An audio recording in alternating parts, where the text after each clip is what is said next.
हनुमानगढ़ में ethanol factory को लेकर चल रहा किसानों का विरोध थमने का नाम नहीं ले रहा है। आज फिर एक बार महापंचायत का आह्वान किया गया है। किसान नेता जोगिंदर सिंह के नेतृत्व में किसान हनुमानगढ़ के सांगरिया में इकट्ठे हुए हैं। सांगरिया के अंदर जो धान मंडी है वहां पे किसान आए हैं।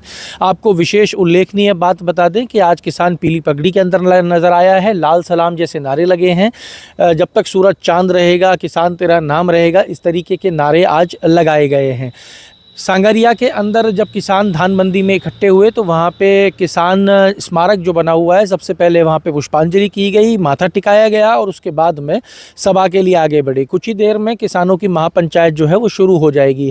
ऐसा अनुमान लगाया जा रहा है कि हरियाणा और पंजाब के किसानों का भी समर्थन इस महापंचायत को मिल रहा है और हरियाणा पंजाब से भी किसान बड़ी संख्या में हनुमानगढ़ के सांगरिया पहुँचे हैं। पुलिस ने हनुमानगढ़ के बॉर्डर्स को चारों तरफ से पूरी तरीके से कंट्रोल में ले रखा है। इंटरनेट को बंद कर दिया गया है और धारा 163 बीएनएस लागू कर दी गई है, जिससे कि पिछली बार जिस तरीके का उपद्रव हो गया था उस तरीके का माहौल ना खराब किया जा सके।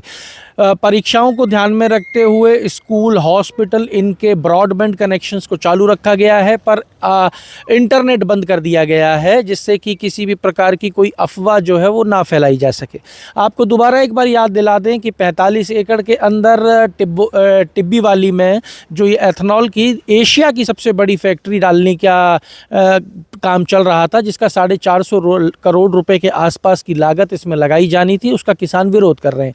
किसानों का कहना है प्रदूषण बढ़ेगा, इससे कैंसर बढ़ेगा, हमारी ज़मीन बंजर हो जाएगी और जो पानी है ज़मीन के नीचे उसको ये फैक्ट्री खींच लेगी और ख़त्म कर देगी। पिछली बार जब आंदोलन हुआ था उसके बाद में कंपनी आगे आई थी। कंपनी ने कहा था राजस्थान में हम ये फैक्ट्री नहीं डालेंगे, हम इसको विड्रॉ कर रहे हैं। कंपनी ने यह भी कहा था कि अगर राजस्थान सरकार बेहतरीन माहौल नहीं दे सकती है तो निवेशकों को नहीं बुलाना चाहिए।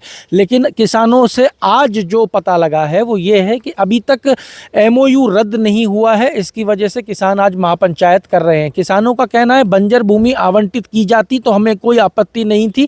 ये जो भूमि आवंटित की गई है ये भूमि कृषि भूमि है, जल वाली भूमि है, उपजाऊ भूमि है और ये फैक्ट्री जो अपना प्रदूषण जो वेस्ट निकालेगी उससे सिर्फ ज़मीन खराब नहीं होगी, पानी भी खराब होगा और यहाँ पे कैंसर जैसी बीमारी भी पनप सकती है। ये किसानों का कहना है। महापंचायत में क्या होगा ये आप तक पहुँचाएंगे, पर अभिमन्यु पूनिया विधायक सांगरिया, उनसे भी हमने बात की है, उनसे भी सुन लीजिए क्या क्या बातें हुई हैं। हनुमानगढ़ के सांगरिया में एक बार फिर महापंचायत होने जा रही है। किसानों की बड़ी संख्या में किसान जुटे हैं। इंटरनेट बंद कर दिया गया है। धारा 163 बीएनएस लागू कर दी गई है। मेरे साथ इस वक्त फोन लाइन पे जुड़ गए हैं अभिमन्यु पूनिया विधायक सांगरिया। अभिमन्यु जी, जब एक बार बात हो गई, फैक्ट्री ने बैकआउट कर लिया कि हम नहीं लगाएंगे, फिर महापंचायत की आवश्यकता क्यों पड़ गई? देखो, किसान संघर्ष समिति के साथ ही लंबे समय से जिन लोगों के मुकदमे जो लगे हैं, जो भाजपा कार्यालय, जिला कार्यालय से जो लिस्ट बनी, 450 लोगों पर मुकदमे दर्ज हुए, जो साथी किसान आंदोलन में उस समय शामिल भी नहीं थे, टिब्बी जो आंदोलन हुआ उसके अंदर शामिल भी नहीं हुए, लेकिन उनका गंभीर धाराओं में मामला दर्ज होना कहीं ना कहीं एक बड़ा सवाल खड़ा करता है जिला प्रशासन और सरकार पर। आज जो महापंचायत रखी गई है वो फैक्ट्री के एमयू के रद्द को लेकर जो किसान संघर्ष समिति के साथी चाहते हैं कि सरकार हमसे वार्ता करे, सरकार हमारे को नोटिफिकेशन जारी करे कि यहाँ पर फैक्ट्री नहीं लगेगी। फैक्ट्री मालिक ने कहा है कि फैक्ट्री नहीं लगेगी, लेकिन सरकार ने अपनी तरफ से अभी तक कोई साक्ष्य पेश नहीं की है। इसको लेकर महापंचायत किसान संघर्ष समिति लगातार आक्रोश के अंदर है, आसपास के किसान साथी आक्रोश के अंदर है। यही कारण है कि पहले हनुमानगढ़ के अंदर महापंचायत हुई, आज संगरिया के अंदर हुई। अगर सरकार समय रहते इस पर कोई वार्ता किसान संघर्ष समिति साथियों से नहीं करती है, उनको साक्ष्य, उनको नोटिफिकेशन जारी नहीं करती है कि हम फैक्ट्री यहाँ नहीं लगाएंगे, अन्यत्र जगह लगाएंगे और मुकदमे आपके वापस लिए जाते हैं, तब तक यहाँ जिले का किसान आक्रोशित है, सरकार के रवैये के खिलाफ आक्रोशित है, जिला प्रशासन के खिलाफ आक्रोशित है और सड़क पर लगातार आ रहा है। अभिमन्यु जी, पर सुनने में ये आ रहा है कि आपके इस महापंचायत का समर्थन करने के लिए हरियाणा से किसान आए हैं, पंजाब से किसान आए हैं। पिछली बार हमने देखा था राकेश टिकैत तक पहुंचे थे, तो राजस्थान में ये क्या राजनीति का स्वरूप बदलने का प्रयास किया जा रहा है क्या? देखो, राजस्थान की राजनीति एक अलग विषय की बात है, लेकिन हनुमानगढ़ गंगानगर जिला किसान बहुल जिला है। दोनों जिले पूरे राजस्थान के सिंचाई के क्षेत्र के अंदर, किसान के क्षेत्र के अंदर, वहाँ खेती के अलावा कोई बड़े उद्योग नहीं है किसान के लिए, कमाई के लिए। वहाँ खेती किसान के लिए बहुत महत्वपूर्ण है। आज खाद का जो माहौल पूरे राज्य के अंदर बना हुआ है, यूरिया का जो माहौल राज्य के अंदर बना हुआ है, उसको लेकर किसान आक्रोशित है। और आसपास इलाका हरियाणा और पंजाब लगता है।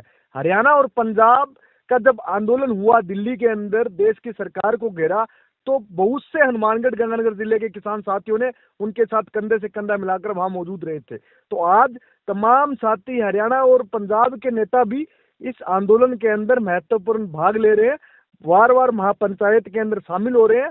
और आसपास के अंदर कोई वातावरण बिगाड़ने की बात नहीं है।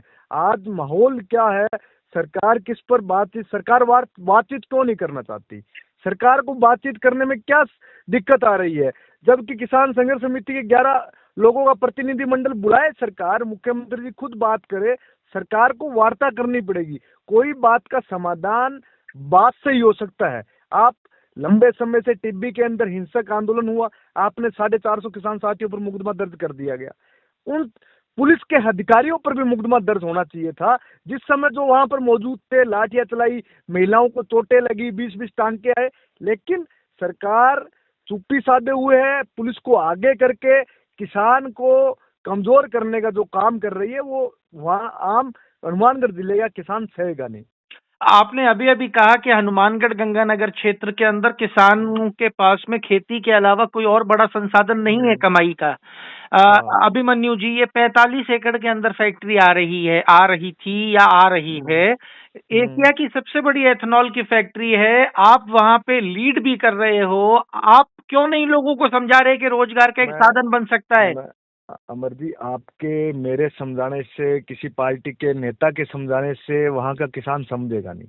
वहाँ जो फैक्ट्री आ रही है, उसकी क्षमता को लेकर, जहरीले उद्योग को लेकर, एथेनॉल को लेकर आसपास के 5 पंचायतों के तमाम लोग, आम नागरिक, चाहे वो किसी विचारधारा को हो, वो आक्रोशित है। उसको बार बार समझाने का प्रयास भी हम लोगों ने किया, अनेक माध्यम से किया, लेकिन वो चाहता नहीं है कि वहां पर वो उद्योग लगे। आप उद्योग लगाइए, वहाँ कपड़ा व्यवसाय का उद्योग लगाइए, वो स्वागत करेंगे। आप उद्योग लगाइए, वहाँ चावल का उद्योग लगाइए, स्वागत करेंगे, क्योंकि वहाँ चावल पैदावार होती है। अन्य जगह जहाँ उद्योग लगे हैं, वहाँ कोई विरोध नहीं हो रहा, क्योंकि वहाँ के किसान, आसपास के लोग विरोध नहीं कर रहे। लेकिन वहाँ चावल की जो पैदावार होती है, पूरे देश के अंदर महत्वपूर्ण हिस्सा वो है। और आसपास क्राउड के अंदर 50,000 की जनसंख्या के अंदर लोग रहते हैं। उन लोगों ने उसका विरोध किया है। कारण बड़ा ये है, और सरकार को इस कारण को समझना पड़ेगा। सरकार खाना पूर्ति कर रही है कि नेता आंदोलन को बढ़ावा दे रहे हैं, किसान नेता आंदोलन को चला रहे हैं, कांग्रेस के लोग चला रहे हैं, इनके मंत्री जिनका कि कांग्रेस के नेता इसको चला रहे हैं। कांग्रेस भाजपा की बात नहीं है। वहाँ कांग्रेस कामरेड की बात नहीं है। वहाँ आम पब्लिक, जो 50,000 की जनसंख्या है, वो वहाँ चाहती नहीं है कि वो उद्योग लगे। पर अभिमन्यु जी, आपने जैसा अभी अभी कहा कि एक शंका है, तो क्या वास्तव में ये किसानों के बीच में शंका है, या ये जो किसान कह रहा है कि जहरीला उद्योग है, ये शंका है, या ये वास्तविकता है? देखो, जो वास्तविकता है, जहाँ अन्यतर जगहों से जो इनके पास मामले आए हैं, किसान साथी जाकर आए हैं, चाहे पूर्णिया के अंदर, बिहार के अंदर जो फैक्ट्री लगी, वहाँ के किसान साथियों से इन्होंने बात की है।